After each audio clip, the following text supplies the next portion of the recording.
Hey, everybody, and welcome to another episode of the Trackwalk RC podcast. This is episode 62, and we wanted to show a thank you to all of you guys for listening to us week in, week out, and our patrons for supporting us on Patreon, helping us keep the bills paid, keep the lights on. Really couldn't do it without you guys, so just wanted to say thank you before anything else.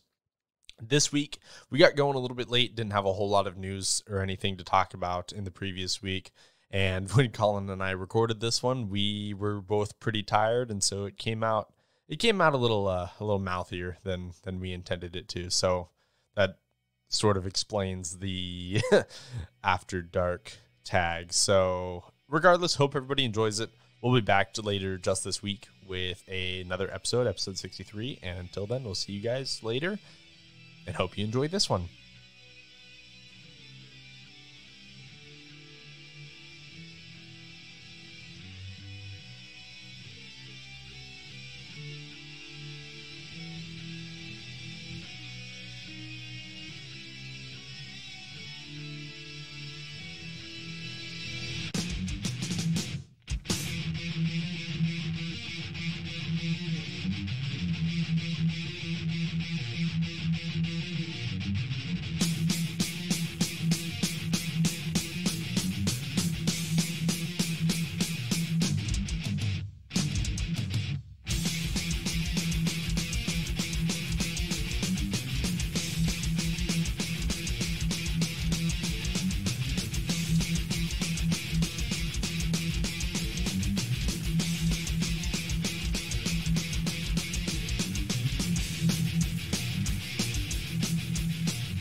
There we go. Welcome, everybody. Episode 62 coming at you now.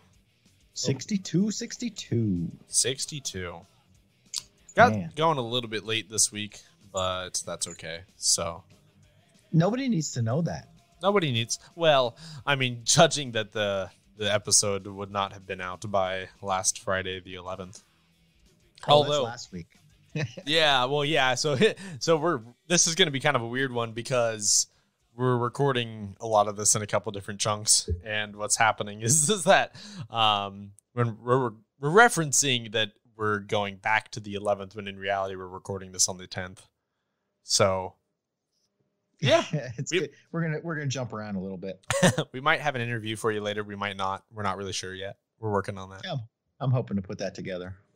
Work in progress. But yeah, we had to get going a little bit late because it's been pretty quiet as of late in terms of news. Although there's a couple things actually we can touch on tonight. I was doing some actual research for once and found a couple things we can discuss. But regardless, we didn't really feel like on Tuesday, the 8th, when we normally would have been recording this, that we had a full show's worth of content for you, so we felt that it would be better just to put it off a little bit. So here you are, and thank you for joining us.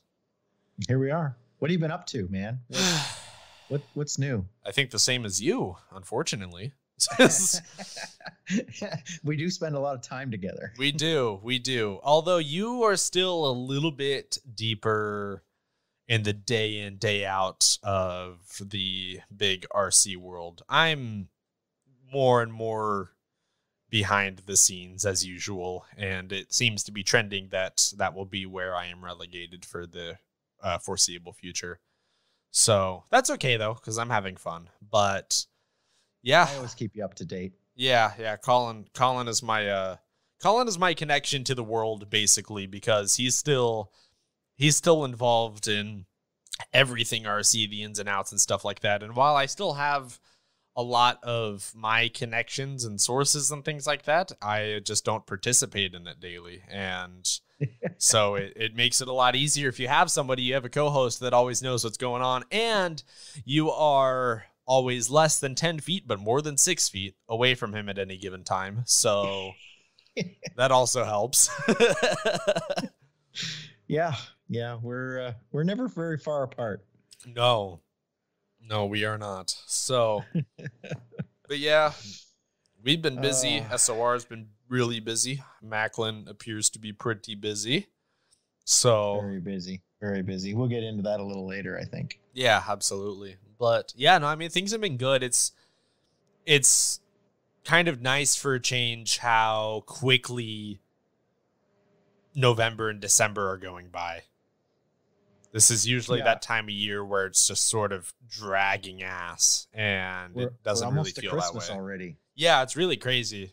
I mean, it's absolutely flying. And so that's been kind of nice for a difference, because like every time we get into this part of the year with RC, I mean, we talk about silly season. Yeah. And everybody and their cousin frets over that for a little while, but in reality, I mean, it's broken up pieces of about 5 minutes of excitement. So it's really hard. You can't put show after show, and honestly, it just doesn't keep me that entertained daily. I'm just waiting to hear things. So, there's a lot of just waiting around this time of year. And that's always why I kind of dread it a little bit, just because it's all right. I want to get back to the program a little bit. But this is a fun time of year. There's lots of things going on, and there's still some rumors that we're going to talk about a little later. There are some stuff. There's still some stuff to play out. It's not over. No, it's definitely not over, but it's just a lot of waiting. And it was fun to kind of speculate on a bunch of it last week. I'm still, just to touch on that just for a minute, I'm still very interested in the Mayfield scenario for sure. There's still some rumors floating around about all this. There is. And this is I'll fill you in. Yeah. Oh, see. Okay. So he's been gatekeeping information, I see, for tonight. See, even I don't know what's going on. At this point, it's still kind of rumors, but I kind of trust my sources. So rumors on good authority. Yep. All right. Yep. Well, yeah, we can discuss that later then. Okay, cool. Yeah. But so you know what? We went to the store on the way home tonight. Yeah. Jen did actually, and got this. Those meals that you can buy in a box and you prep them. They're already prepped. And you kind of finish them off at home. Yeah. She got this one, which is completely something new for her, and it's not really new for me. But she got this bibimbap box, which is a Korean dish. Yeah. Bibimbap. And I posted a picture on Facebook, and it looks fantastic. It was really, really pretty good. But it was super easy to do. These what are they, meals in a box or whatever they're called? Most of the grocery stores do them. Yeah.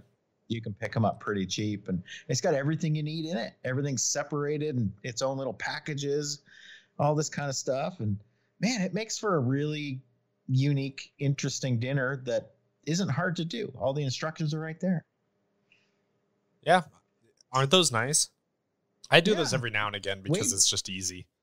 It's way better than, stopping for Burger King or McDonald's. That stuff will kill you. So yeah, this is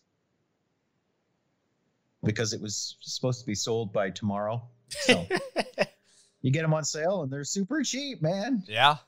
Hey, that's the way to do it. Great. It was way healthier than some of the meals we've had lately. Bibimbap. Oh, that's awesome. Yeah. So what are you eating lately? What have you been doing? Oh, God. You've been barbecuing. You got a barbecue out there at your new place yet? Yeah, I do, actually. I do. I got one back in, I think, August or like early September. And I've used it a fair amount, actually. I've done a lot of burgers. I think once the weather gets a little bit nicer in the spring, I will get a little bit more creative. But no, it's been a lot of fun. That was something that I was definitely missing. That was a void for sure. I didn't spend a lot of money on one. I got like a sort of blowout special, like Fred Meyer's one that is just, it's good enough. It gets you going. That's all you need because in our environment here, unless you're able to bring it in out of the weather, doesn't matter what brand you have, it's going to rust. It's going to deteriorate out in the weather. So you might as well just use a cheap one. I really had to sit there and convince myself to spend the money that I spent on it regardless. And I think that was only, I didn't spend more than $250 on it by any means. So that's not a bad barbecue. That's no, well, I mean, for what I had been finding anyways. So, no, it's been great. I did a lot of burgers there, and then I mean, honestly, it's just kind of it's a day-to-day thing. We aren't really, I don't know. We don't have like favorites or go-tos or anything like that. So we have the what do you want for dinner conversation that goes back and forth for an hour probably every night. We're not the best at planning that by any means. So I know all about that. So that's what do you want? I don't know, whatever you want. Yeah, exactly. So we do that. In fact, actually, before we came in here and started recording, that's exactly what we were doing. So while I'm in here recording, Hep is out there in the dining room trying to figure out what we're getting for dinner tonight. So tell her to go get some bibimbap. Yeah. She knows all about bibimbap. I know she does. I don't know. I'll ask. Yeah. Yeah, you ask her about bibimbap. She'll tell you. Bibimbap. It's good shit. Yeah, so we're doing that. Besides that, I mean, that's really been the only big variety as of late. I mean, honestly, like, one of the most exciting things that have happened to me this year was I bought a barbecue. We released some parts through SOR, so that was cool. So then I've been working on some follow-up stuff for that. And then... Do we have any teasers on what's coming? Well, I can tell you they'll be crawler related. So wow, I'm so surprised. Yeah, right. That's about as much as I'm sharing at this point. So and they're gonna be badass. They are looking so cool at this stage. So I'm super excited. If they're anything like the ones you've released already, of course they're gonna be badass. These ones, I can say this. At least 2 of the items, which are kind of a paired item anyways, are not as performance focused as they are just looks. So that'll be cool. Like when EPX came out, it was really just function. But now there's a couple items in the works that we're doing purely because we think it would look badass. So that's what we're looking at, and hopefully I have more news on that in the immediate future. But I work so damn much. So the Dollhouse people, man, they're all about spending money on that shit. Oh yeah. Once you see, like, because we're not even bullshitting on the show right now. Like I don't even think I've told Colin what it is yet. So no, I don't know what it is. So yeah, when I tell you and when I show you some of the stuff that I have drawn up that I just sort of need to do fit and finish on. I think it'll be really cool. I'm super excited. So that'll be cool. It better be one of those badass speaker boxes that Jay made. I know. I would really love to do something like that and have it just available. A functional one. Yeah. No, I mean, I guess we never really mentioned this on here. I mean, we're not a scale podcast, but we did something way back in about this time last year, really, actually, because Hobby Expo, for any of you Northwest folks, especially like Seattle area, Hobby Expo happens at the end of January every year, right? And so SOR had a booth this year. It's not something we do all that often there, but we had a booth this year because, being tied to Die Hard and things like that. And so one of the things that my dad did was that I had this old that I got from my aunt. I got this like Bluetooth like Magic Box speaker, and I took it to like races with me and everything back when like I was doing a lot of NCTs and stuff, and so it got pretty hammered. But it's a sweet little speaker box, and so what my dad did is he, like, after I moved out, I just left it there because I didn't need it. And so my dad took it, he cut it up, and he took the speakers out. And my dad used, my dad's pretty good with this stuff because he used to do full size audio install. And so he made just a scale speaker box, did up an enclosure and everything, took the speakers out of the Bluetooth speaker and just rewired everything, made an enclosure and put it in the RAM charger that we had set up for Hobby Expo. And we were sitting there and we were playing music off it on the booth. The very rare opportunities that I got to go over and man the booth for a little bit. I was sitting there messing with the songs and everything. So playing some Slayer. So we didn't. It was pretty cool, and a lot of people have, wanted something like that. would really like to go down the rabbit hole at some point and explore what it would actually take to reliably sell something like that. But the only thing is, though, is that was a project that was born out of time waiting for things to print, because the inkjet printers and everything are so slow. So you kind of just have to wait. So that's a high labor intense project. So like if we were able to even like source material, put something like that together and do it, we don't have the time to build them. So there's that to consider as well. But we've it's been in our minds a little bit. So that would be pretty cool, though. That would be really cool. I'd love to do something like that. I mean, who doesn't like listening to music when they're just out walking the trails or crawling? Agree. Yeah, I agree. Yeah, I agree entirely. I think something like that would be awesome. So everybody could enjoy your music. Yeah. Oh, yeah. And everybody loves the guy at the RC race with the Bluetooth speaker that plays it super loud so everyone else around him has to hear it. Everybody loves that guy. I may have been that guy a time or two, but I think we've all been there a little bit. So, yeah. So between that, I mean, and then what I get up and go do and come home every day. I mean, yeah, that's essentially what's been going on. I make a little bit of time at home just for, some sort of like, video game hobbies with my friends and stuff. But I mean, that's few and far between these days. So, yeah, I mean, I don't know. For 22, I feel like in some ways I lead a pretty boring life. In other ways, I'm fortunate to do what I do. So it's kind of interesting. It's a tale of two halves, really. You're busy. Busy is good. Busy is good. Sitting around doing useless stuff is not good. Yeah, I have the world's shortest attention span. So I can't come home.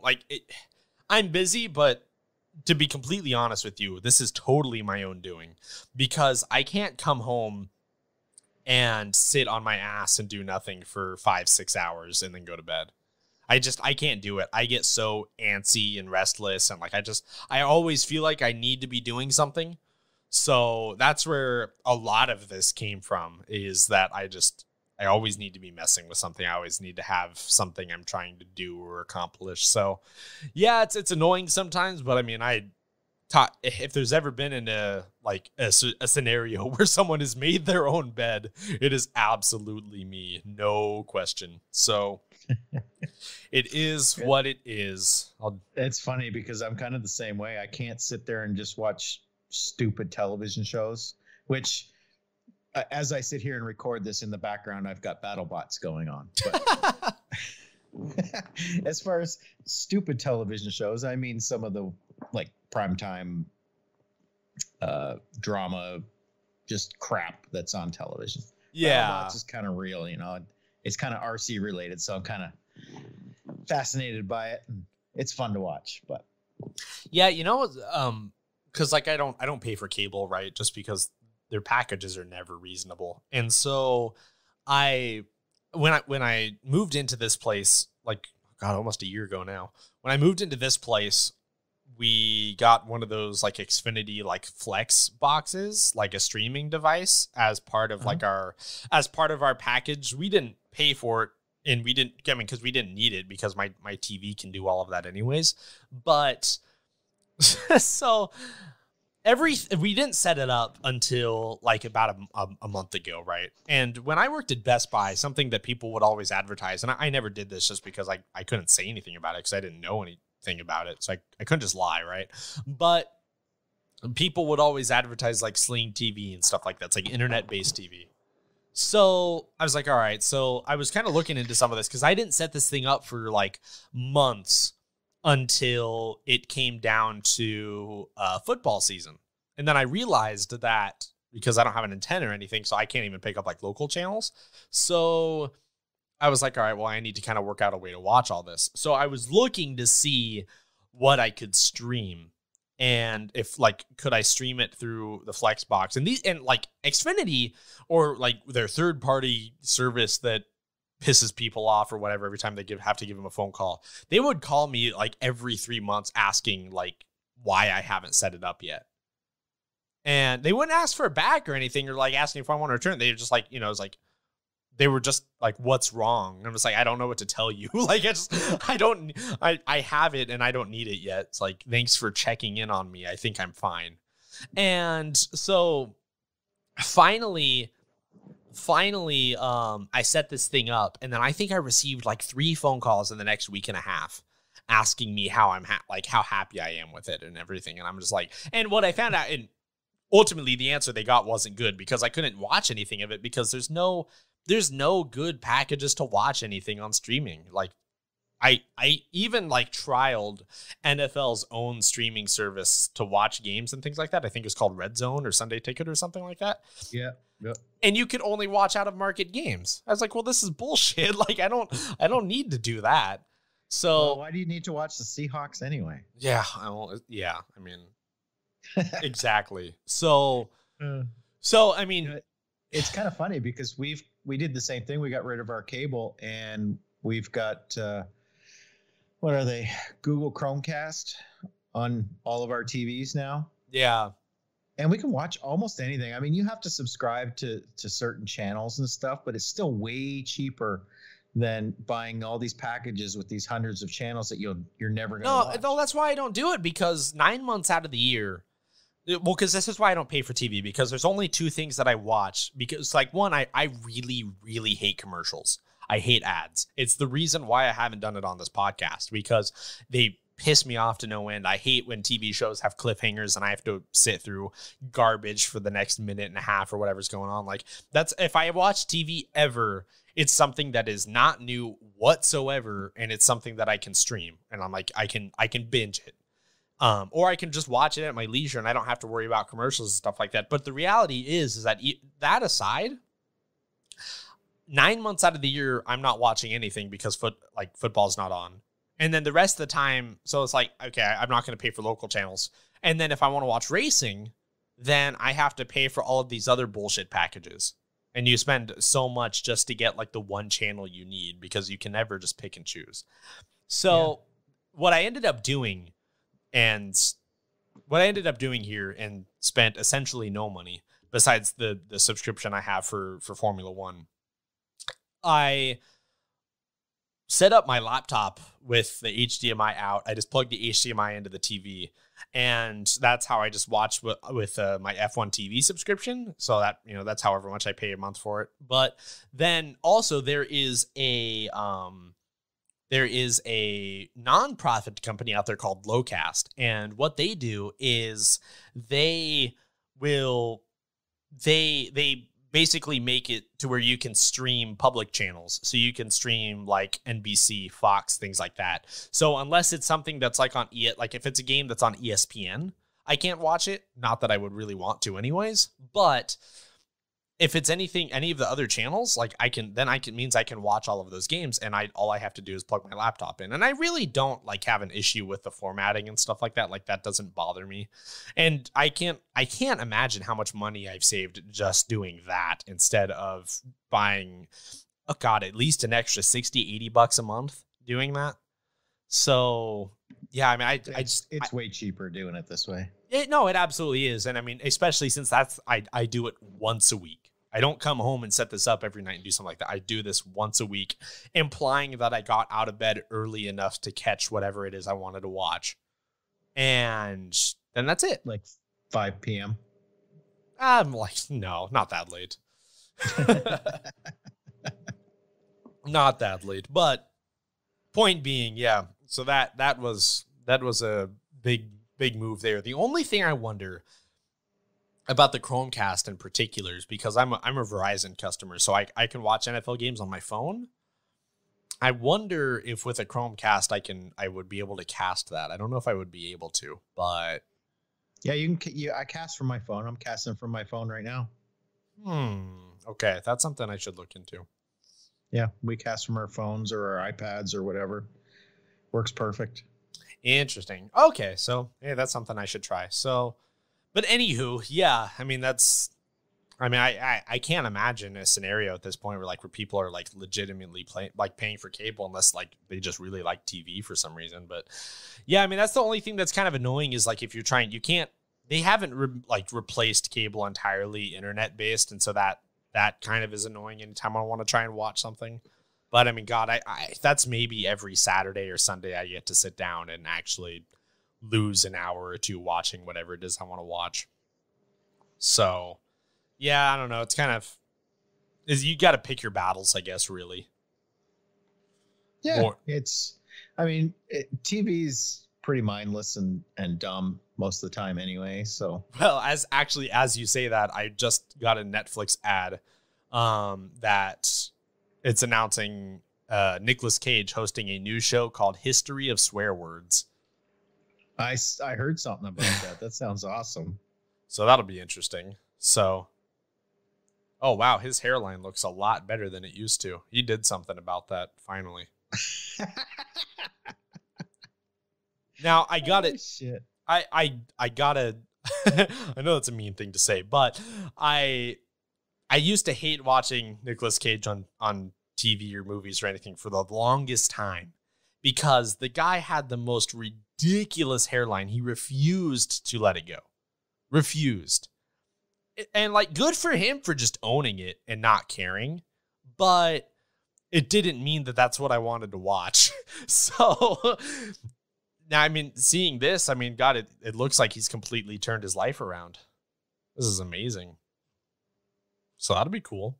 I might actually be able to sit through that. Talk about being mindless. Yeah. So, man, we went way down a rabbit hole on that one. That was 24 minutes of absolute nonsense. It's total crap. Yeah. Just another day. Oh, Just shit. another day. I mean, this is how it goes, you know. So, you, though, however, have been jonesing all week about something that you wanted to talk about. And I can't imagine that you want to wait a whole lot longer to get it out. Well, hey, we want to get into this. We can get into this right now. I think let it roll. Yeah. I don't even really know what's going on here. So Colin has been hot and bothered about something all week, and he's been super excited to talk about it on the podcast. And finally, after we delayed the show, or at least this recording for 2 days, he has the opportunity to do this. So I actually made some notes. Oh, okay. That's what you were note taking. I see. There we go. Yeah. All right. So I got something to get off my chest. There has been a bunch of grumbling online, you know, with this big no prep race coming up in February with the King of the Streets in Vegas. You know, no prep has taken off this year. It's gotten huge, and there's still people that can't understand how no prep came about, where it came from, how it works in the one-to-one world, and how it needs to work in the RC world. You know, no prep. It's called no prep, meaning the track or the road that you're racing on has nothing sprayed on it. This has nothing to do with your tires. This has to do with the surface you're racing on. No prep done to the surface other than blowing off the dust and the leaves and whatever shit is on the track. Has nothing to do with tires. Never has, never will. So, no prep does not mean that you cannot prep your tires. And this is something that is true in the full-size no prep world, and it will always be true in the RC world. And there's reasons for this. So if you don't understand where this is coming from, you have not been a racer for very long. You can, you know, go back to your little safe space, your dollhouse, your crawlers, whatever, your bashers. You are not going to get this if you do not open your eyes. So let's say you held a race that says no tire prep is allowed. And some of the guys that came raced the night before at a race that tire prep was allowed. Even though they're not prepping their tires at your race, their tires are still better than your tires because you haven't done anything to them. So this is something where, you know, and you cannot regulate what people are doing at home. You can't regulate that people are not soaking their tires the night before. There's no way to police this. You cannot police it. So you're better off to allow prepping your tires, because you cannot stop people from prepping their tires outside of what's going on at the race. You prep your tires the day before, they are still going to be better than somebody who does not prep their tires at all. You will not be able to detect it. You will not be able to see, smell, feel any difference, but their car is going to hook better than your car is if you haven't prepped your tires ever. So allow prepping your tires, because no prep has nothing to do with the tires themselves. It has to do with the track. It always has, and it always will. So if you're going to bitch and moan about this no prep and people prepping their tires, you really have no clue what is going on in no prep. You haven't been around racing long enough, RC or full size. Which brings me to another point: tire warmers. Tire warmers do not increase the performance of your tires at all. You can reach the same temperature by doing a burnout. However, tire warmers will reduce the amount of burnout you do, which in turn will save your electronics. A lot of electronics have been burned up by doing excessive burnouts. Tire warmers will save your electronics. They will save your tires. Your tires will last longer because you're not doing some stupid, crazy long burnout trying to get heat into them. So you're costing your racers money by not allowing tire warmers, and you're costing them races by not allowing tire prep. That's the bottom line. So if you're on the side that you don't believe in tire prep and you're an OG no prep racer, you're wrong. You don't have a clue. You don't know what you're doing. Sit back and let the adults speak. That's it. That's all I got. Well, there you go. You got nothing? You got nothing to add? You know, what? I don't know. So what can I even say? Because you disagree with me. No, I don't disagree with you. Actually, I don't disagree with you at all. This is kind of the preaching that I've been doing all year since this started, where I'm just gonna speak my mind real quick. This isn't representative of the podcast or whatever. Colin is obviously in a very different frame of mind as I am in terms of how much he enjoys, that side of the hobby. But this is why 4 weeks into no prep exploding, it was an absolute nightmare. Because what happened is you had all of these people that came together and got part of this no prep thing and followed the trend that had absolutely no idea what the fuck they were doing, and then decided that they were going to speak for the rest of the world and how shit works. Well, hold on. None of us knew anything of what we were doing initially. Well, no, you're absolutely right. No one would admit that, though. So everyone got this massive stick up their ass as soon as we got into anything that turned into, okay, well, we need to start talking about rules and this and that, whatever. everything became a problem. Everything became drama.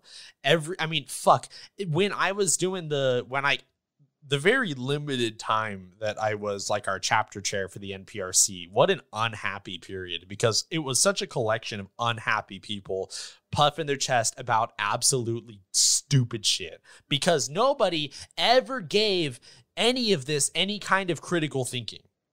People decided that I've said this so many times, and it pisses me off to this day.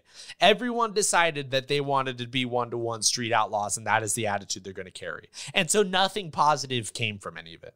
And so shit that should have happened, shit that was going to happen, never happened because of those reasons. And so unfortunately, we have this area where like no prep is a great thing. It is amazing that it blew up the way it did. And it is so awesome that there's a part of the hobby that can be so pure, that in the sense of you go have fun, go, do your best to go straight. And, if you work hard enough at it, things will pan out for you. It's pretty cool. And there's a lot of advantages in a lot of different areas over things like off-road, right? Great example. But I really this is just my perception. People are going to disagree with me, and that's okay. But my perception is that it made itself one of the most uninviting and toxic environments in one of the quickest spans I had ever seen. Not only did it blow through the short course window that we all said it was going to happen in a couple of years, we blew right past that, and that's okay. That's how competition works, right? We knew that was going to happen, but then it gained the racing problem, where it was just for a lot of people out there, and this is the little bit that worries me about King of the Streets a little bit. This is not a reflection of Tyler or that race or anything. This is just something I worry about. I worry that someone or a couple people at that race are going to get kind of stupid in the way they act, because they're going to show up expecting to take home 20 grand that day. And they're going to be real pissed if something happens and that they lose out on that opportunity. Because what we are continuously seeing is that, this is not just drag racing, but RC people don't handle their temper well. This is a fact. So this is something that worries me. And this is something that honestly turned me off of drag racing so far. And honestly, this is kind of what gets me out of indoor racing a lot of the time. It's just because it just bothers me. I don't like the attitudes. You can't walk around and say the shit that you say online or not do anything in person or whatever. You're going to be keyboard warrior and act like you're super tough and hard and streets and all this shit when we're out there playing with RC cars. It doesn't matter how much money we're putting into this. They're RC cars at the end of the day. None of it makes you more badass than you were at the beginning.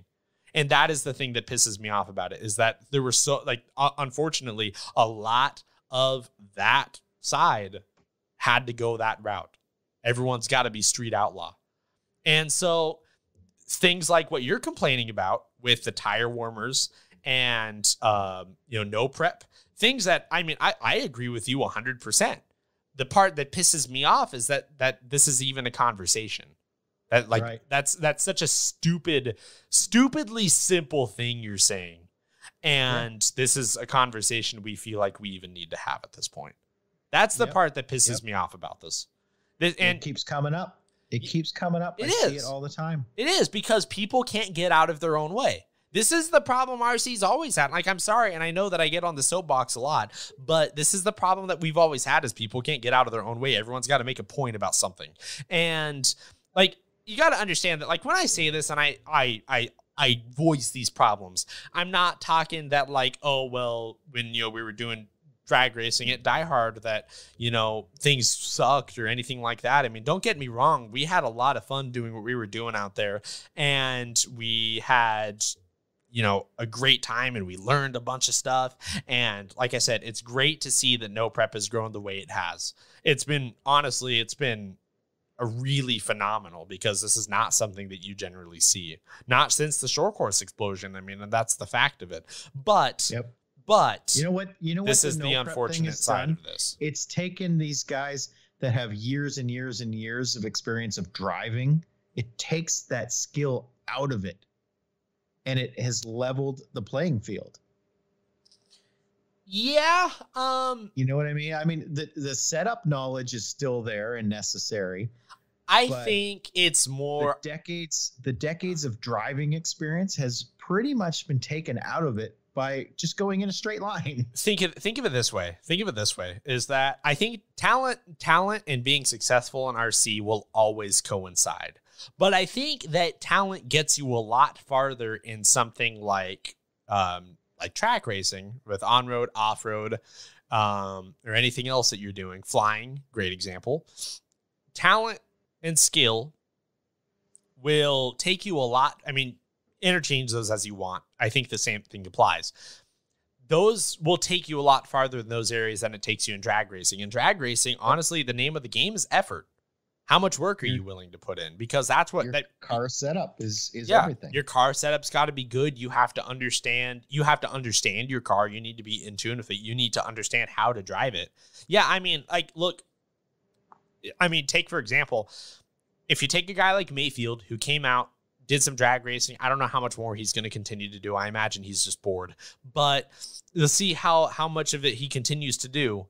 And he took home like what, $10-15 that one day they went and raced. And that's awesome. He's probably quick, but it's not like because he's a double 10 scale world champion, that doesn't mean he's going to be an unbeatable drag racer. That doesn't mean that at all. For all we know, he could show up to King of the Streets and get absolutely demolished in round one. It means absolutely nothing. It's the one genre of racing that you have a chance to beat a multi-time national world champion. You're not going to do it in off-road. Yeah, you can be as talented. Yeah, you can be as talented as skill as you want, and you show up to a drag race, and if you didn't put the work and time in, then things aren't going to pan out for you. Right. Like, I'm sorry. Like that's how that works. There's a differing perspective there. So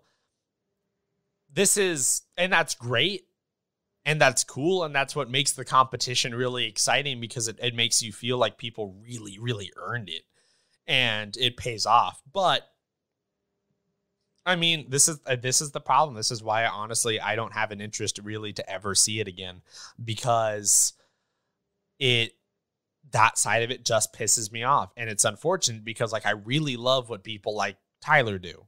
And I really love what some of the other people that are doing, that are out there really pushing this and trying to make it a cool thing. And they're doing a great job of that. But unfortunately, what it comes down to, as always with RC, is that there's a bit of a culture issue, and you end up in this circumstance. And that's kind of what I'm trying to get at with this rant that I'm going on. It's like, just if you understand what is going on and why, that would eliminate that part of the drama.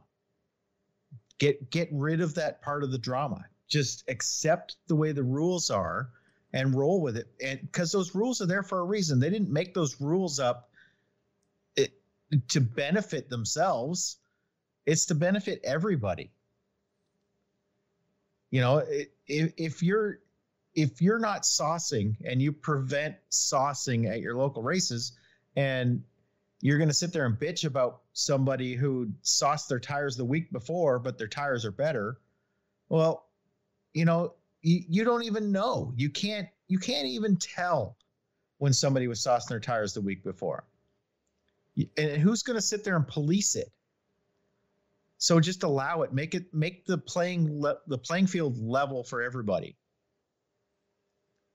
That's just it. That is why it was allowed, is to make it even for everybody.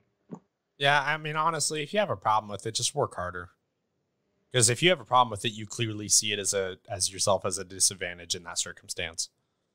Yeah, so don't make up rules to benefit you because you don't know how or why or the reasoning behind why people are doing what they're doing. Learn, do a little bit of research. Yeah. Find out what they're doing and do it. Because you're not going to prevent people from finding ways to do this without you noticing it. Yeah. And nobody wants to have 2 or 3 people at a tech table for a regular weekly race every week. Nobody wants to sit there and do that. Yeah. just open it up, make it as simple as possible, which kind of sounds opposite, but it's not. It does make it simpler for everybody if you just allow the tire prep. Yeah. Because then you don't have to tech for it, and you can't tech for it. There's no way to tech for it. So just allow it. They have their basic rules where when you go through, and you have your voltage checked and this kind of stuff, and it can't pick up the piece of Lexan, and your tires can't be wet and leave a black mark, and you have to do a burnout. It's pretty simple. Yeah. And it reduces the manpower and the headache of, trying to keep everybody within the regulations. So just you open it up. Saucing your tires is not hard. No. It has been done for decades in RC racing. This is nothing new. So, ask somebody who's doing it, or, do some research online. There's a ton of research. Don't be scared of it. Just fall in line and everybody will be on the same page. And it should reduce the drama, which we want to get rid of the drama. The drama is what kills everything, RC or not. Yeah. Get rid of the drama. Just let it go. You're not proving anything by putting yourself back, 2 or 3 years previous to where this hobby is right now. Just accept it and get with the times, because it's not going to change. You're just making yourself look ridiculous. Yeah. I agree. Yeah, I agree. Absolutely. So, let's get rid of the drama in RC. That's you made a good point. That's really what turns a lot of people off of RC. So yeah. Yeah, no, I mean, that's a lot of it. That's the biggest problem in RC is the drama. And it may sound like I'm feeding that drama by doing this, but really, if you think about it, I'm not. I'm trying to prevent the drama. I'm trying to get rid of that part of the drama. Yeah. One step at a time. Like, I've been doing this a long time, and you can't fight something like saucing tires, because there's ways to do it without anybody knowing. Yeah. So just quit pretending that you're such a badass by not prepping your tires and then crying and whining and bitching and moaning when you get beat by somebody who did. Yeah. Just, you can't avoid it. Just let it happen. Learn how to do it. It's not hard. You put the sauce on your tires. You let it dry. Yeah. You do a burnout. It's very simple. Very simple. I agree with you, dude. I agree with you 100%. All right, I'm done. I'm off my soapbox. What do you think? I think this is a good opportunity to maybe get into some questions. What do you think? Love it. All right. Nathan Lentz, what new things would you like to see in RC drag racing? No drama. Yeah, that's that. I mean, what else could you add, really? I mean, I don't know. Take that away. I'm pretty happy with the state of things. It's pretty awesome. Yeah. I mean, aside from the weather here right now, like. Yeah, SoCal would be kind of nice around this time. This Yeah. is the time of year where I kind of miss being somewhere sunny year round, because it would be pretty awesome to just go out and always be able to just do RC stuff. Yeah. So, I mean, yeah, I could go crawling, but I really don't like crawling in the rain or cold or wind. It's not enjoyable for me. That's a nice weather hobby for me, for sure. So I might not have a choice soon, though, because I need to test some stuff. But yeah, I mean, I don't know. I'm happy with the state of drag racing. I just wish people would shut up. It's that simple. Yep. People, I mean, this is the social media problem anyways these days, is people aren't going to say anything they wouldn't say in person. You know, I get brave on here time to time, but I'll be honest with you, these are the same conversations I would have with anybody that I would have in a comment section. So, and I think the people who have known me long enough would absolutely know that. So, yeah. And then he had a follow-up. He said, where do you see off-road racing going in the coming season? That's a well, I was going to say $1 million question. That's like a couple $1,000 question.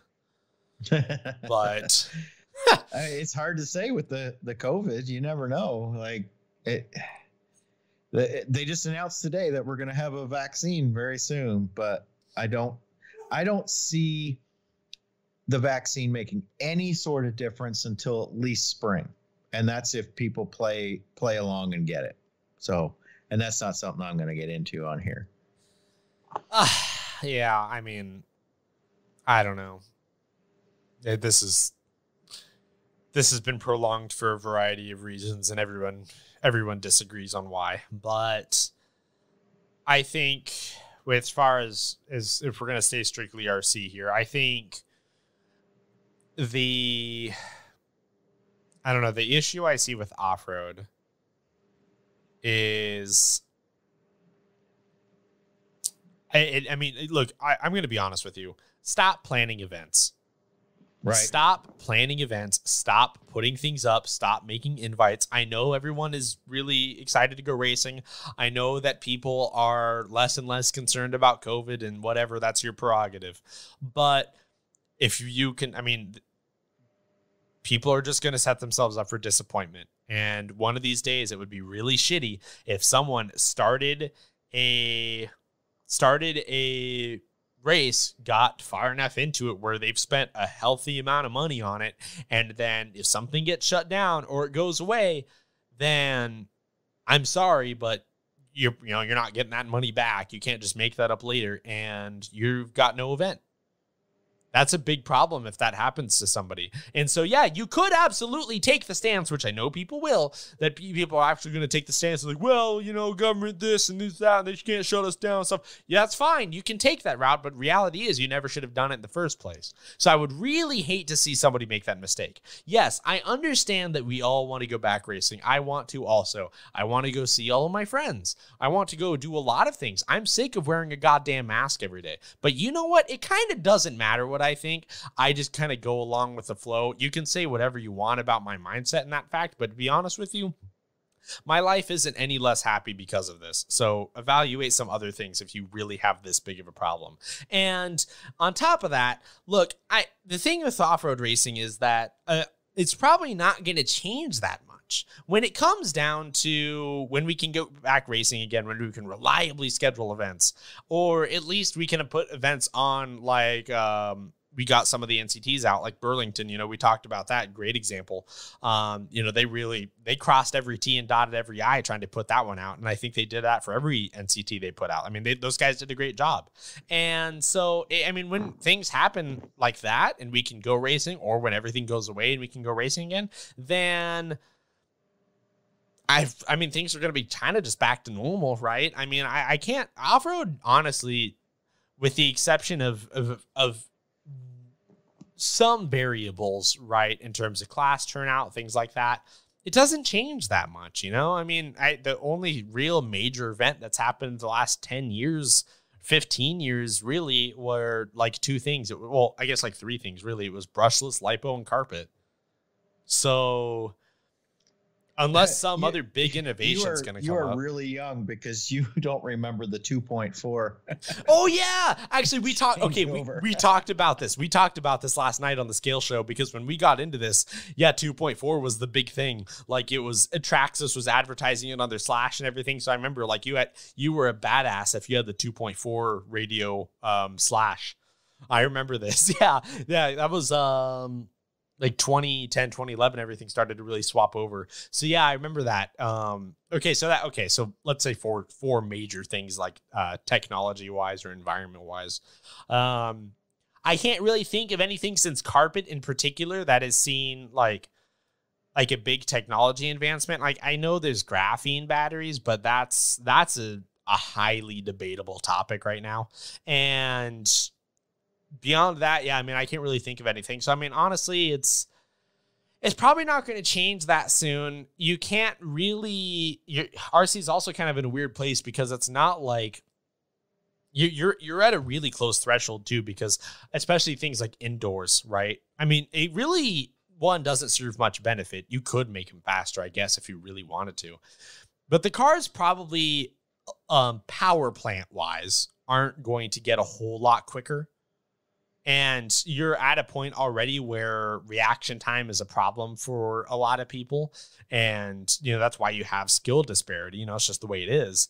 So considering that is a part of all of this, is that some people have a hard enough time getting around a track as it is with the amount of power they have, then, you know, you're probably not going to see anything crazy happen in terms of power plant changes that were like all of a sudden these cars are shaving seconds off lap times and stuff like that. I don't think that'll ever happen.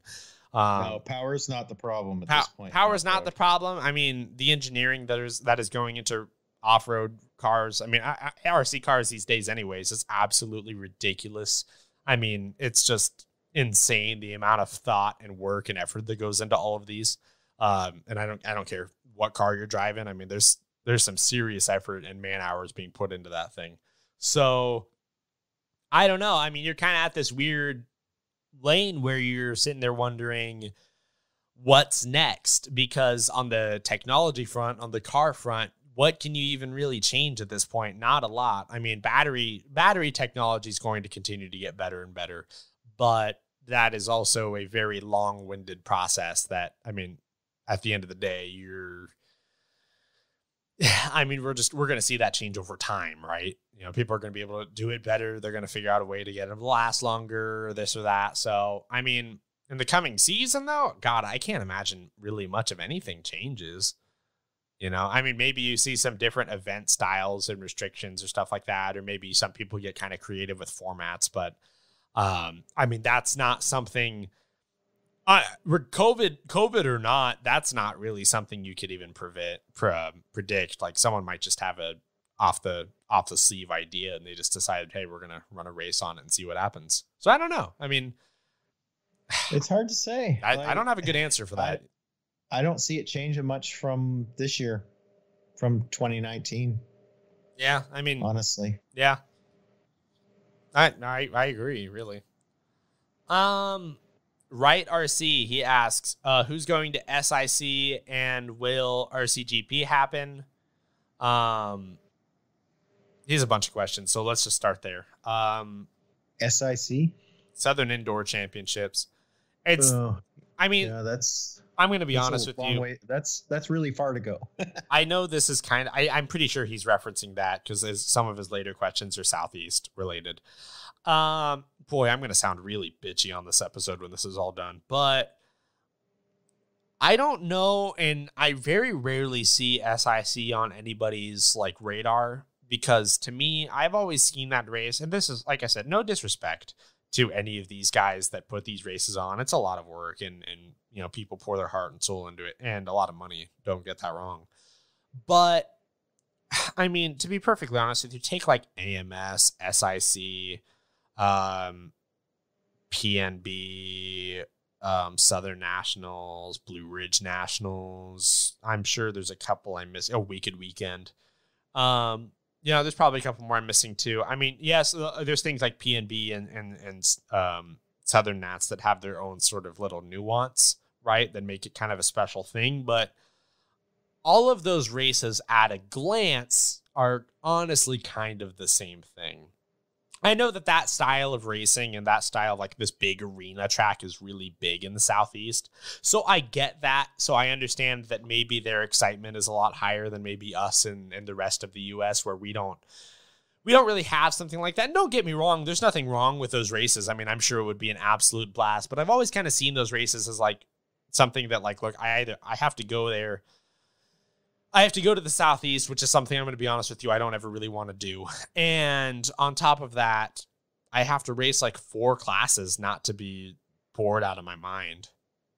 And so I don't know. I mean, I imagine SIC will be your usual crop of guys.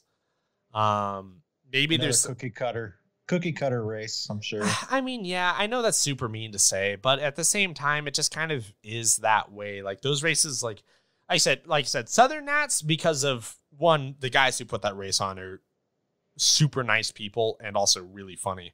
But I agree. Great people. Great people. And they always build a really cool track. Place. But it's, kind of the same thing. They always build a really cool layout. Like, I love their layouts. I love they have always a ton of elevation. And then there's always the thing about, like, PNB where it's, like, it's kind of this crazy track and, like, 24 hours of practice. And you got to plan your sleep schedule and stuff like that. So, I mean, but, like, apart from those, like, 2 races, I mean, there's really not a whole lot of difference, honestly. I mean, maybe... They're all the same to me. I mean, I'm guessing right, the right RC, you're Southeast related based off your question. So maybe we're missing something. I don't know. Cause like I've never been to one of those races, but at the same time, I've never really had a desire to try and go. That's an expensive weekend for something that honestly, I could probably get the same experience or maybe a better experience of just staying on the West Coast. And that's just down to my fun preference. If that's what people like, that's what people like. But I mean, that's definitely not a race I keep tabs on by any means. Yeah, I used to be a NASCAR fan, and this is kind of off topic, but it relates to this. And they started putting all of these 1.5 mile tracks on the schedule, and they were all the same. They started modeling every track after the same damn thing, and they just started calling it. They call them cookie cutters. It was a cookie cutter race. They were all the same fucking race. No, I completely agree with you. Well, I mean, I can relate because and that's kind of where all this indoor bullshit that's going on. I like my indoor races. Don't get me wrong. I like the arena races, but there's so many of them now. Mm-hmm. I can relate to this in a big way. They all turn into the same damn thing. The track layout's a little different, blah, blah, blah. It's the same damn thing. It makes me wonder, because it's like, do they not have club racing there or something? Like, is that why we see so many of these?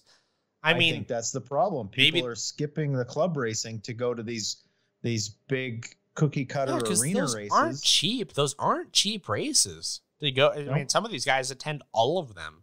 And I imagine there's probably a decent percentage of people where, like, that's their whole season. Is just going to those races. That's it. They travel to a big travel race once a month, and that's it. Yeah, I mean, I don't know. I mean, but all these big travel races are all exactly the fucking same. I know exactly what you mean in the sense of like the cookie cutter thing.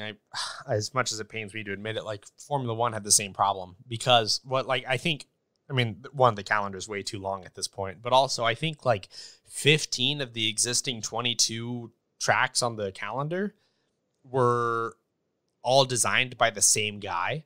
So they have like 18, 19, 20 turn tracks, and they have 1.5 minute lap times and stuff like this. And it's like, so you get, especially if you have, technical regulations that someone is dominating, you get the same race. Doesn't matter where they are. And, that's what's been so nice about this year. But I mean, that's what makes it kind of painful and normal years, because you know exactly what you're going to get. There's no point even trying to like think about, predicting any of it. And that's the thing that bothers me about like some of the indoor stuff is just like, it doesn't seem like there's any imagination in a whole lot of it. I mean, no one wants, I don't know why. Yeah, look, there's thousands of dollars in putting something like this on, and there's a lot of risk. There is. But I really wish someone would like really put some thought and backing into something that truly was just something different, and whether that be format or just a sort of different track design. I mean, one thing I got to be honest, when we did the AMS watch along, my favorite thing about that whole race was the track itself, because it was the most tame track I had ever seen on one of those big East Coast indoor races. And I mean, I thought it was amazing that they had something over there in Alabama in one of those races where it was like a 22, 23 second lap time. I mean, that's amazing. So, I mean, to be honest with you, that's the only thing about that race that made it even remotely interesting to me. And like, I got to be honest with you. Just because X, Y, and Z pros are at a race, it doesn't automatically make it interesting to me. You know, there's so many races I don't watch and I don't pay attention to all year because it, you know, I'll be honest with you. The Florida Carpet Champs, great example of this. Beachline is an amazing facility. What an amazing place. But yeah, for me, in terms of what I'm interested in, which is okay, because this is what I like. And if you like this, then that's fine too. But my issue with that is that as cool as a place it is and how crazy that track was, the track is way overly complicated. And just because a bunch of guys were there, I mean, it doesn't make a difference to me. It doesn't make me automatically care about a race that's 3,000 miles away. You know, like I guess I'm jaded in that way, but at the same time, I mean, like, that's just how it is for me.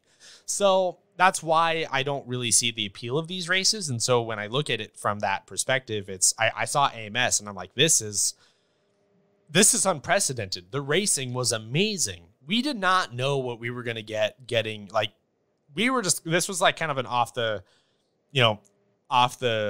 sleeve sort of decision where we were going to do this watch along and call the race. And I didn't even really have a good handle on what the track looked like or anything going into that point. Like, I kind of went along with it as I went. I didn't watch a whole lot of like racing and prep or anything for that. Like, I honestly went into that with no context.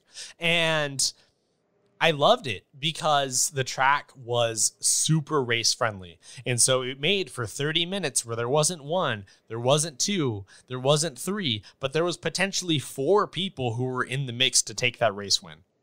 And all it took was one thing here and there. That is what a lot of these places miss. That's what honestly makes a lot of these places not that interesting. So that's, that's what bothers me. You know what makes the NCT up here so interesting? Every single track is different. Completely different. The NCT would not have nearly the value if they held 6 races in any of those locations all year. Like, if we went to Spokane 6 times and that was the NCT, I mean, would people really care as much? Probably not. You know, no. Probably not even comparable. The uniqueness. That goes for all the tracks. Every single that goes for all of them. Is what makes it so exciting. It makes it so unique and so enjoyable for people to go and race.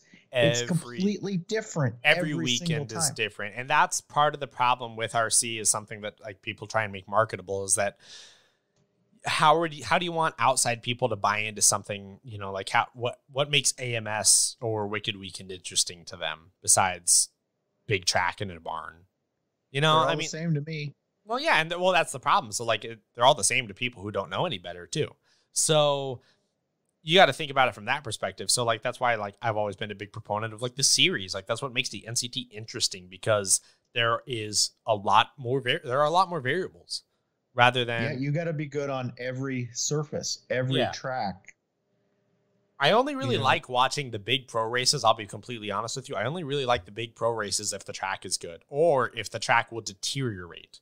If the track falls apart all weekend and it's super rough, like how DNC was, then it's kind of interesting to watch, because I like to see how people try and survive it. Like, that was one of the coolest things about DNC this year, because it just was blown out to an epic proportion, that drivers were like in the pro mains, they were skirting between the holes in the pipe and putting their car right between them as far outside as they could go, because that was the smoothest part of the track. Like, that was some serious in the moment line choice they had to be making. And they got to think about that like every lap. Otherwise they're screwed.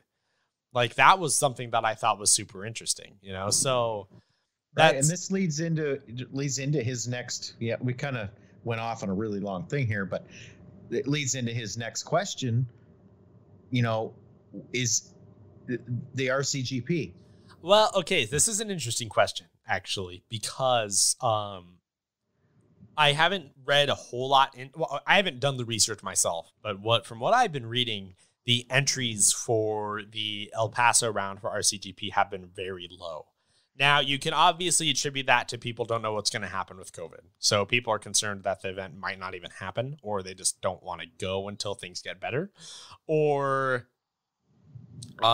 people don't want to go to nowhere. Yeah, people don't want to go to El Paso. And I mean, don't get me wrong, the people who run that facility, I think it's like they're great. Sun City. It's the Showers family, isn't it? Yeah. Yeah, it couldn't be a nicer family. But fantastic. Yeah, but consider, I mean, I don't want to go to El Paso. If it was back at Thunder Alley again, and I know Beaumont, California is not the nicest place in the world, but I mean, if they was going back to Thunder Alley, I'd be a lot more inclined to go there than go to El Paso. I mean, that's just, so maybe there's that factor of it too, where like people just don't really want to go to there. I don't know. I mean, there's a lot of variables. I don't think that it's any one thing. Will RCGP happen? Well, I don't know. That was the question. That was the real question. That's the real question. I mean, those are the factors playing into that. But I mean, I don't know. But Texas or El Paso locked down before anybody else here during the second wave. So I don't know if they're going to be even able to host a race at that point. It's hard to say what's going to happen. I want to limit this a little bit because I feel bad because I put a real beating on RCGP over the past couple months rather. But to me, I understand it's not as easy as just picking a track and going there. Don't get me wrong, but it's bold to me to take a sabbatical, if you will, and come back. Look, and you need turnout.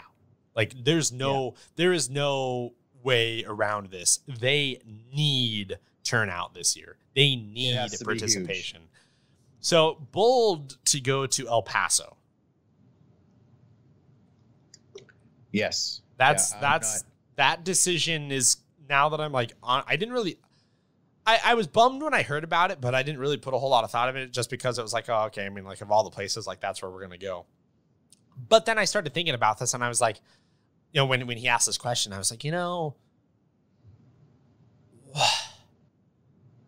why? This is next time Keenan puts a questions thread out, I want to ask this question and see if he or Joseph know. I imagine they do, but I'm really curious about this. I'm really curious what their angle was, and maybe they couldn't. Maybe there were places that, because I could understand, especially with all this nonsense going on, that California is not a stable place to try and schedule an event right now. I get that, so that could have been part of it. It could have been maybe the deal to have the facility for the weekend or whatever was too good to turn away. Like, I don't know. There's a lot of factors. I am very curious as to why, because at face value, it is a confusing decision. So I'm interested to see what it was that actually brought them there, because like I said, I don't know. Yeah. Why would you want to go to El Paso? Of all the places you could go, maybe there's not as many places to go as I'm thinking, but it makes you wonder. It makes you wonder if anything. Why not a place like Thornhill, which is epic? Like, if you're going to go to Texas, I don't know. Or Aimeen. That's an epic track. Yeah, I mean, Silver Dollar totally could have put something like that on. Thornhill could have put something like that on. Maybe, I mean, I don't know if Thornhill's track is exactly, I mean, I don't know. Maybe there were premonitions about the surface for whatever reason. But, I don't know. I mean, so those were options as well. But, who knows? I mean, like I said, maybe. I could also understand that Sun City would be cheaper. Maybe it comes down to that. Maybe. But at the same time, it's kind of a return on investment sort of thing. So I mean, the track itself looked phenomenal for Tim Lime's race. Looks like a badass facility, and you can build a really awesome track on that. Yeah, U.S. Open, it looked fantastic. Yeah, but I just don't see it as a destination. I don't. This is my concern here has nothing to do with the facility itself. It is purely location. In terms of it's El Paso, Texas. That is like the only point that I'm making here. Yeah, I mean, look, it's. But, with that in mind, either is a Maine, wherever that's located. Chico. Yeah, Chico. Yeah. Chico's not a destination. Yeah, Chico, one, is not easy to get to, and two, not the greatest place in the world. I don't think Thornhill is exactly a destination other than the RC track either. So I don't know. Austin, a lot of people like Austin. Is it near Austin? Yeah, it's like an hour away from Austin, like an hour away from the airport. Oh, an hour away from an airport. Ugh. Yeah, so, I mean, because I mapped it out because I was going to go to one of their like August Pro Line races like years ago, and I was mapping it out and I was trying to figure out how exactly I was going to get there. And this was like before the roof and everything, but yeah, because you have to go up and then over. And Texas is giant, so ultimate location for RCGP if they're going to be in the Southwest. It's going to be, oh man, I just had the name of it. Santa Barbara, Channel Islands. Oh yeah. If you're going to have RCGP in an epic location, Channel Islands, and I don't know what the pitting, if there's enough pit area or anything like that, but the track itself with the palm trees and all of that shit, that would be, maybe it's just the pictures that make it look so amazing to me. It's really cool. It is really cool. You know what? Actually, like from what I've heard, everybody that talks about it and it's been there, says it's the coolest place ever. No, I would love to go there someday. It looks so awesome. I mean, talk about location. And while we're on location, I mean, think about this. Like, this is a damn shame that all this is happening in RC tracks if Vegas isn't around. Yeah, that would have been to me my go-to if they were going to hold a Southwest round. And they didn't want to go to California. Like that would have been amazing. Imagine RCGP at RC tracks. That would have been great. That RC tracks of Las Vegas would be an epic location for any of these big races. Oh yeah. And if that was my track, if the track was open and I owned that track, I would make it a permanent layout, just like they do in Europe. It was kind of cool when I raced there because I went to the Silver State Post Worlds. Yeah. So it was kind of cool getting to race on like 75, because they didn't really change the track. So it's kind of cool getting to race on like 75% of the world's layout. I thought that was pretty cool. But I mean, if you would, I kind of like these tracks that don't change. Yes, I like going to tracks that are different and track changes and all the stuff, but there's something to be said for like these tracks in Europe that don't change their layout. No, I agree with this entirely. I do not see the appeal of the constantly rotating layout. We were talking for a while. I guess I can talk about this now because I don't think it's going to happen now. But we were talking for a while that the 8-scale track that was going to go into Die Hard before the Brap track went in was going to be a Euro style track. It was going to be a multi-surface, and it was going to be like a fixed layout.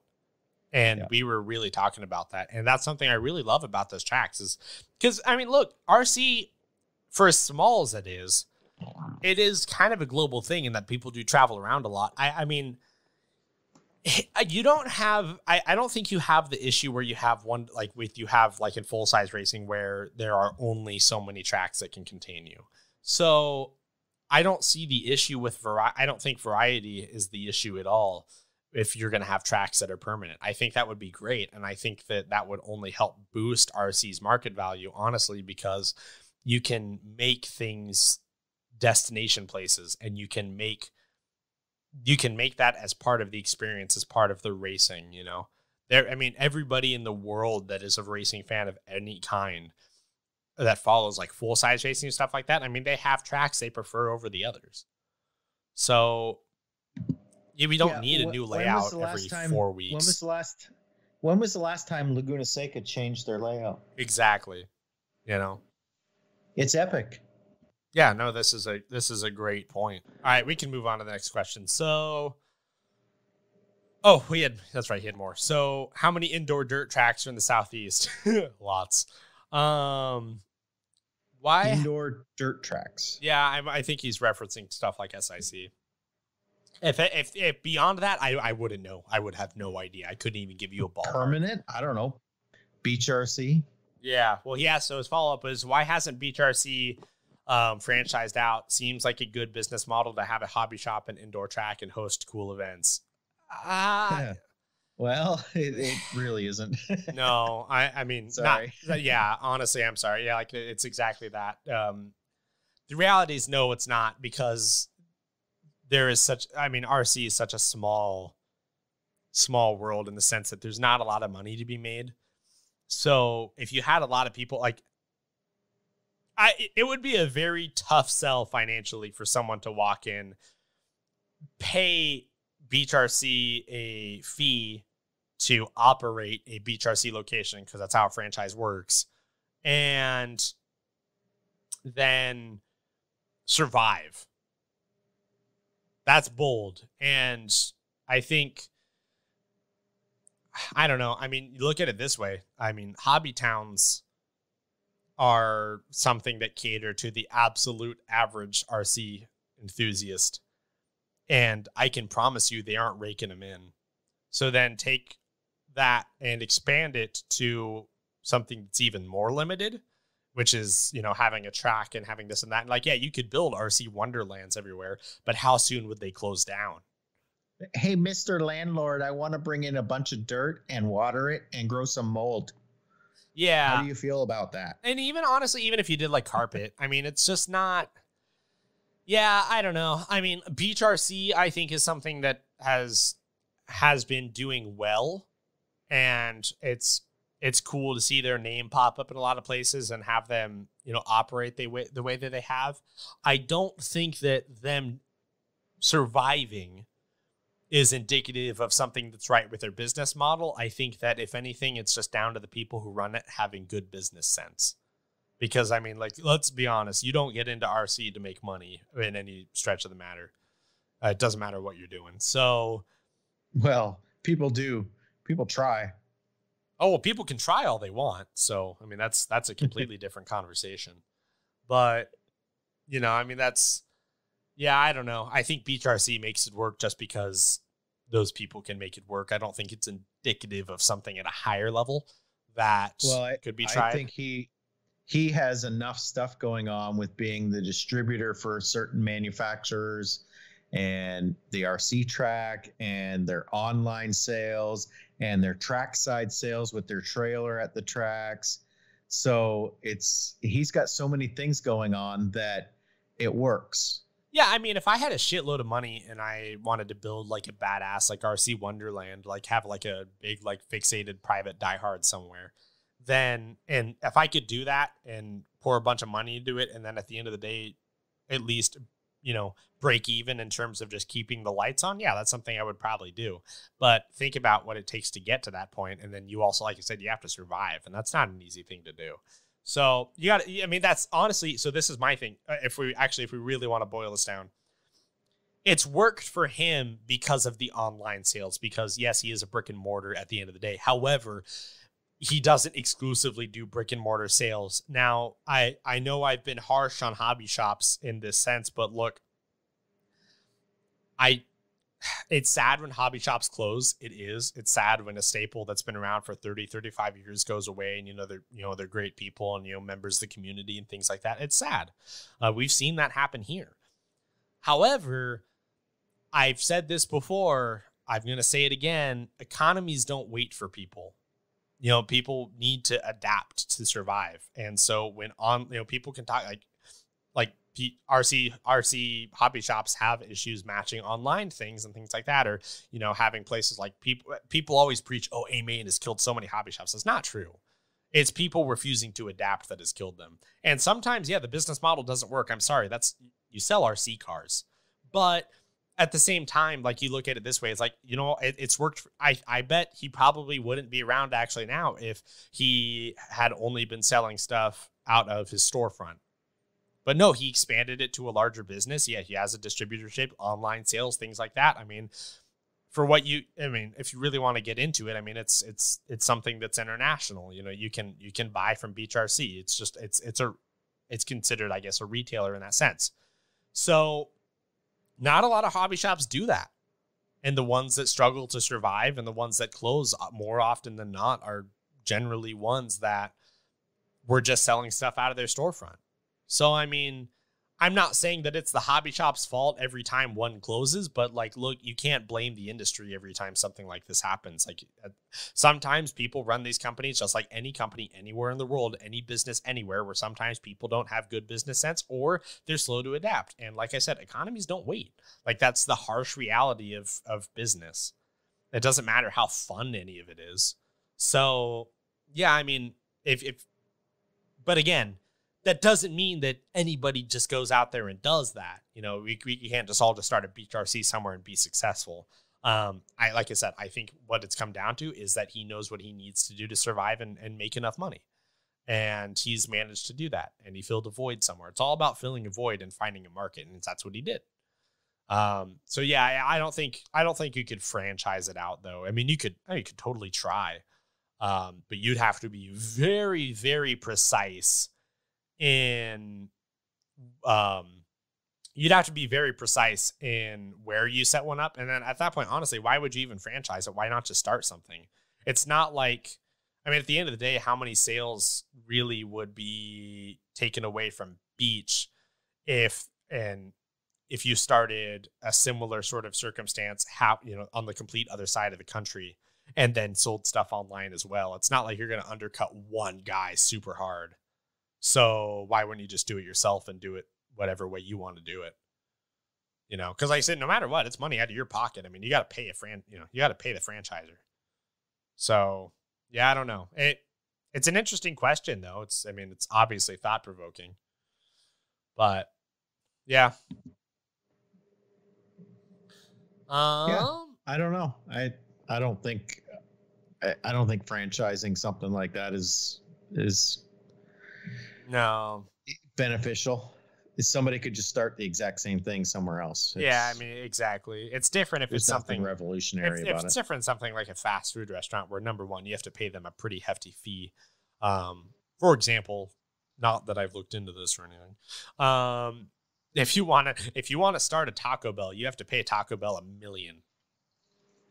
That's what you need. You need to be able to prove that you have $1 million and be able to pay it forward in that sense.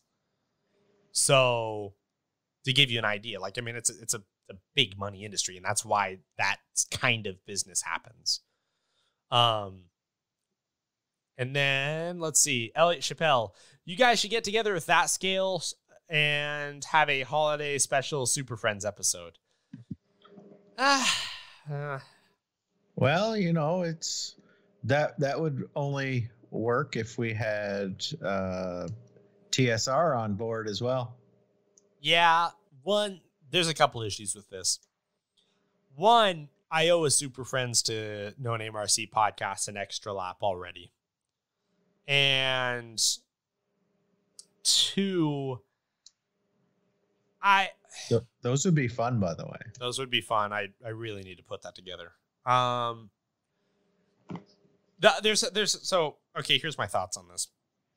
Is that when we did like things like Super Friends, things like After Darks, they're fun episodes. They're cool. The thing is, though, is that it's not something I want to do more often than I feel like I need to. I mean, for all intents and purposes, now that I'm starting to think about this episode, it's been basically an After Dark, but kind of. Yeah, I mean, kind of really. I think we're just tired. I got a little potty mouth. Really excited. We both did. But point being is that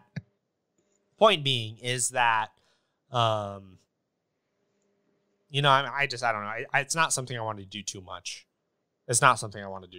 No disrespect to any of those guys, but at the same time, if I want to listen to them too, I will go listen to their shows. You gotta keep it special. Yeah. So, we talked about it a little bit more last night on the Scale Show. We're gonna do like a holiday special live feed, I think on the 23rd.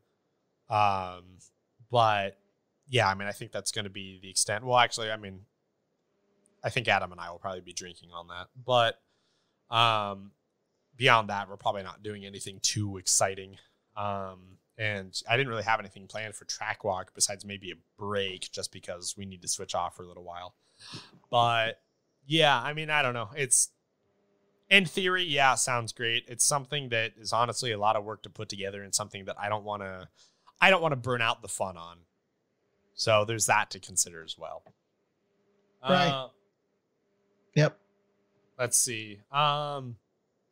Garrett Smith, silly season seems like a letdown so far. Will it get nutty or is everyone happy where they are at?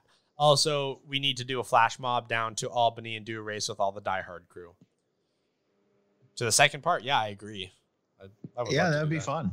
That'd be a lot of fun for sure. The first bit, yep. I don't know. I think it's not over yet. It's not over yet. It's a yes and no.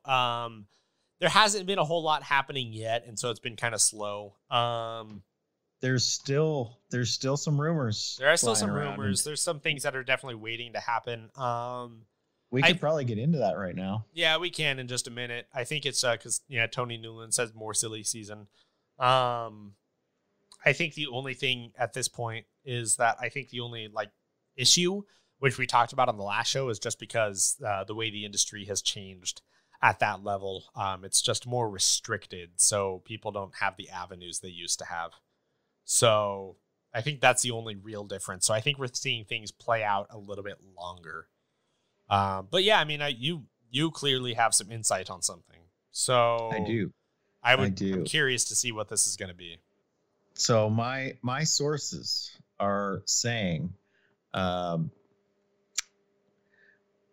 Agama is going to lose. Gosh, now I should have wrote this down. What's his name? We talked about this already. This is ridiculous. You're supposed to know something. I know the other stuff, but I was going to get to the somewhat minor stuff. This was Tyler Jones. Tyler Jones. This was Tyler Jones. Yes. Okay. Rumor has it Tyler Jones to Techno. Okay. And then rumors that are still flying around from pretty credible sources still are leading towards Mayfield and Cavalieri making changes. And from what I've heard is Cavalieri to TLR and possibly Mayfield to S-Works. The rumor that Cavalieri leaving S-Works has been gaining a lot of traction in the past couple of days. Yeah. And I have pretty good sources on some of this stuff. So nothing's been confirmed. Nothing's been completely, verified. But that is some pretty solid info that I'm getting, which is pretty big news to me. Like that's pretty big news in the world of RC. That the two of them will be moving from their current sponsors. So. Yeah, I mean, like I said, I really didn't think Mayfield was going to stay at Yokomo. It did not seem like a likable circumstance to me. So it makes sense. I think S-Works was really the only place he could go where he could be comfortable in that sense. I think S-Works is looking to continue to solidify themselves at that level. So it makes sense why they wanted to invest. Especially if Cavalieri leaves. Yeah, especially if Cavalieri leaves. So, yeah, that's interesting. Cavalieri to TLR is kind of an interesting one as well. TLR J Concepts. Yeah. So that's chassis and tires.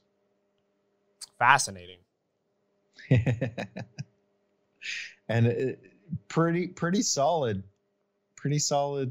info on this one. So I'm feeling pretty confident that something's going to happen there. Okay.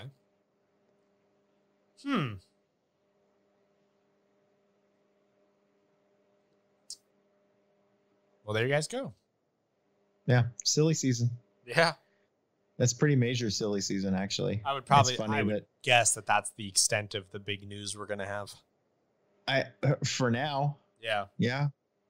That's all I've got anyway. Yeah, no, absolutely. Yeah. Well, cool. I think actually, now that I'm kind of looking at time here, I think we can probably call it a night. I think it's probably time for a break. Yeah. Yeah, I think so. All right. Well, we'll be back probably at some point. Yeah, I mean, you'll know if you're listening to this. So, yeah, we'll. If not, we'll have another episode with an interview. Yeah, exactly. So, yeah, I guess you guys are about to find out, and well, I guess just look at your phones and look at the timestamp, and we'll see, because we don't even know at this point. This is how prepared we were. So, all right, well, we're gonna take a break. That break might be a couple minutes for a song, or it might be about 6 days, and we'll see you soon. A bad day at the races is still better than a good day at work.